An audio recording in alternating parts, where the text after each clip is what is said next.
le ciel, sans la moindre trace de nuages, se déployait dans une immensité bleue d'une profondeur apaisante.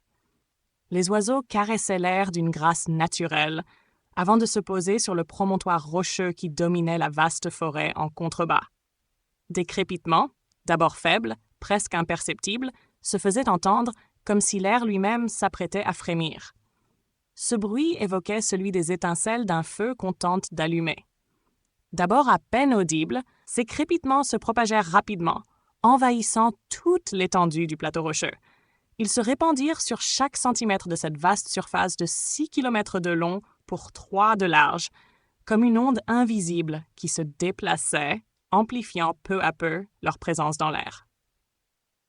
Puis, des scintillements apparurent, se mêlant aux crépitements dans l'air. Ces éclats lumineux, d'une intensité croissante, semblaient danser en harmonie avec les bruits, créant une symphonie de lumière et de sons. L'atmosphère vibrait, et l'on pouvait sentir l'air se charger de cette étrange énergie, annonciatrice de ce qui allait suivre. La cadence des crépitements s'intensifiait, déformait l'espace sonore, transformant l'atmosphère en un brouhaha assourdissant. Les scintillements se firent de plus en plus aveuglants. Le plateau rocheux, désormais enveloppé dans cette explosion lumineuse, n'était plus qu'un phare brillant, pair, projetant une lueur éclatante qui inondait toute la région. Puis, soudainement, au moment culminant, où la lumière et le son semblaient se dévorer mutuellement pour annoncer une explosion imminente, il ne se produisit rien. À la place, un silence absolu, un vide sonore écrasant s'abattit sur la scène. Même les rares oiseaux qui n'avaient pu fuir, encore désorientés par le vacarme, restaient figés, muets, comme paralysés par l'étrangeté de ce calme soudain, n'osant émettre le moindre bruit. Aucun scintillement ne réapparut. Seule persistait la lumière du jour, indifférente à la scène qui venait de se dérouler, comme si cet étrange phénomène n'avait jamais eu lieu, comme si le monde, lui, n'avait pas été touché par ce qui venait de se produire. Pourtant, ce silence pesant ne dura que quelques secondes. Ce silence, si soudain, fit place à des cris. D'abord faibles, étouffés, ils se multiplièrent rapidement. Des voix humaines, brisées par la terreur et l'incompréhension. Des hommes, des femmes, des enfants, tous semblaient surgir de nulle part. Ils apparurent à quelques centimètres du sol comme projetés par une force invisible. En une fraction de seconde, ils s'écrasèrent chacun leur tour au sol. Certains roulaient, d'autres s'écrasaient sur la roche, leur corps amassant des écorchures, des contusions, des blessures qui, bien que superficielles, témoignaient de leur chute. Petit à petit, le plateau rocheux se remplit, jusqu'à voir près de 10 000 âmes rassemblées en ce lieu, issues de tous horizons et de tous âges. Une foule hétéroclite, dont la diversité éclatait dans chaque détail. Des peaux sombres comme l'ébène, d'autres claires comme la lune, certaines hâlées par le soleil, d'autres encore marquées par des teintes cuivrées ou dorées.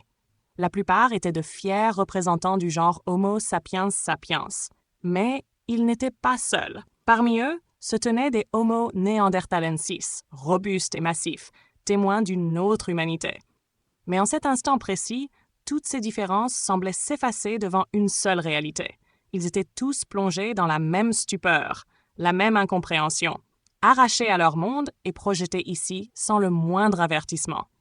Ils semblaient comme engourdis, l'esprit brumeux, abrutis pour une raison obscure. Quelques instants plus tôt, ils vaquaient encore à leurs occupations, plongés dans le quotidien, lorsque soudain, une lumière turquoise les avait aveuglés. L'instant d'après, ils réapparurent ici, suspendus dans les airs, pour chuter aussitôt, parfois lourdement, parfois avec plus de chance. Leur arrivée brutale ne les avait pourtant pas dépouillés. Leurs vêtements étaient intacts. Certains trouvaient à leurs pieds des armes et outils rudimentaires, tous façonnés d'une main experte par leurs soins.